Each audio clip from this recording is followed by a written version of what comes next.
Welcome everyone, Costin here with a discussion about Odin in Age of Mythology Retold, and what makes him one of the most powerful gods to actually use in the game right now. Easy to use, really easy to understand what exactly he's giving you. Well, let's take a look at his benefits as well as the benefits of the minor gods, because it's a combination of civilization, a combination of major god benefits and minor god benefits, and Odin has plenty of all of that in spades.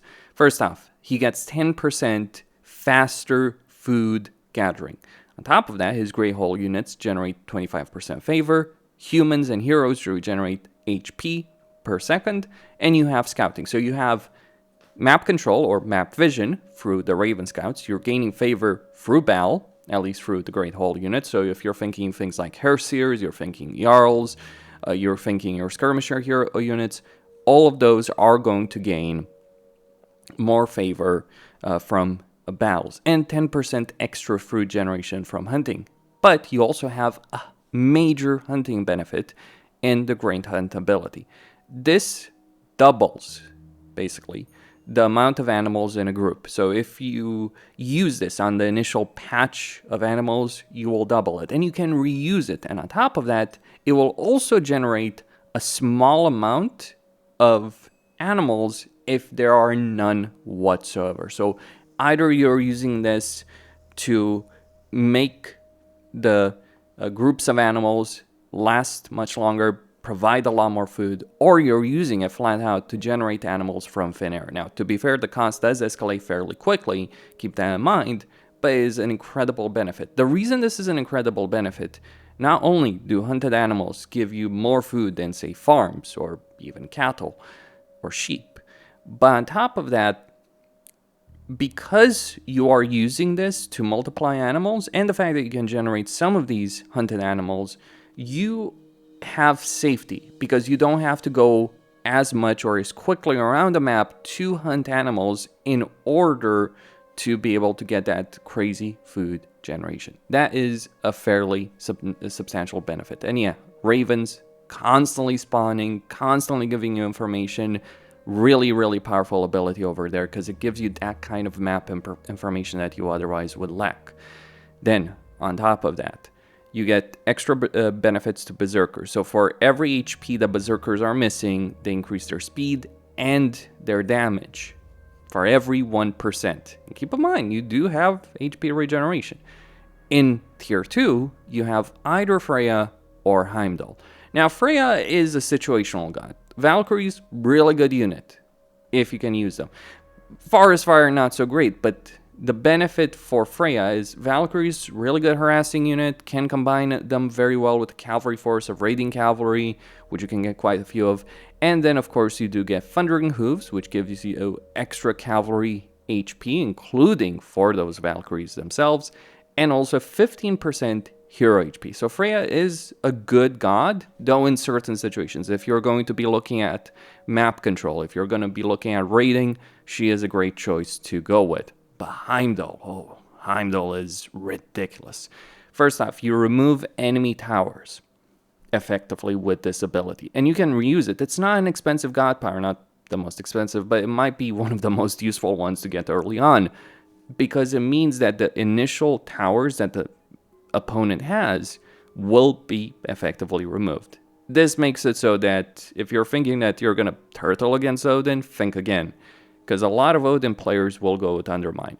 There are certain situations where Freya is better, but in the vast majority of cases, Heimdall is really the superior choice. But there's more to it. You get the Einherji, who have this incredible power with the Gjallarhorn that buffs the amount of damage and HP, that buffs the amount of damage that units around them do by quite a freaking lot. So this is quite a very substantial benefit with these guys. Like, in terms of myth units, they're not the strongest, but the fact that, like, Norse have really strong infantry units from tier 2, tier 3, all that, the fact that you have a unit that buffs their damage by a substantial amount is a crazy benefit. And you can quickly gain an army with Odin. Like, you can rush to tier 2, have a lot of troops, very, very quickly by the, say, the 6-minute mark. There are builds out there for that particular purpose. Get a lot of these guys and rush the enemy. Or you can go with Freya and harass the enemy. You also get defensive benefits over there. And then you also gain a benefit to increase the speed at which you're building train units and research technology. That is 20% benefit to researching technology faster. This is an enormous early game advantage, but not just early game. It's also late game. Because you have a stronger economy as Odin with all the food. Like, I would say actually, like, gold is not necessarily the early game limiting factor. It is actually food. Being able to hunt a lot of animals safely, getting faster gathering rate, and then doing research and training 20% faster is ridiculous. In Tier 3, you either have Njord or Skadi. Now, Skadi, situational, much better, I'd say, in team games or longer games, especially with things like Winter Harvest and Frost. She's more of a support minor god. Don't underestimate the benefit that she's capable of providing, because that farming benefit is fairly substantial. She does also give you a benefit to throwing axemen, but I would say she's more useful in team games. Njord, on the other hand, Njord gives you Walking Woods, and Walking Woods in Retold have been substantially buffed in the sense that you can now control them. They're strong against buildings, they're good against, they're decent against infantry units. But speaking about good against infantry units, Mountain Giants. Mountain Giants used to not be this great against units. They were really good against buildings. Well, here's the thing. They now have Jotuns. And Jotuns are freaking ridiculous against units. 25% melee attack, 25% HP, 25% speed, and a myth ability to punt action against infantry units. These guys wreck things up. And then you also get a raiding cavalry benefit if you are going with Freya, especially, and you're trying to raid the enemy. You can gain extra gold from raiding enemy built you can gain extra gold and favor while fighting enemy units. Pretty strong benefit, pretty strong cavalry benefit, and then you get Ring Giver, which also gives you HP for Jarls and a benefit against myth units. Worth saying the downside of this. Ring Giver and Jarls are not going to be immune to myth unit special actions, unlike Herseers and your skirmishers. But they are still a fairly durable unit, fairly strong against most units, because that's what Jarls do. Like, they're strong against everything, and this makes them even stronger than they are. If you're looking for a cavalry army, obviously you want to go with Freya, but like Heimdall is kind of like so general purpose. And then Tier 4. Tier, not necessarily a great god. Like, Fimbulwinter is extremely situational in terms of its benefits, but you can get berserkers that have basically a vampiric aura, so that's what that's what your berserkers are going to do over there. You can get your Huskarls to increase damage against buildings, and you can get Fenris Wolfbrood. But the real winner over here is Baldur. The fire giants he has are not the best fire giants in the game, but Ragnarok is potentially game-winning ability. Also buffs your raiding cavalry as well. Like, you combine this with, you know, Freya's cavalry benefit, Vikings from Njord, and Baldur's son's upgrade, you get some really powerful raiding cavalry over there. But Ragnarok is the game winner over here. So all of these things combined, the choices of gods, be it Freya to focus on cavalry or Heimdall to focus on just your general purpose army.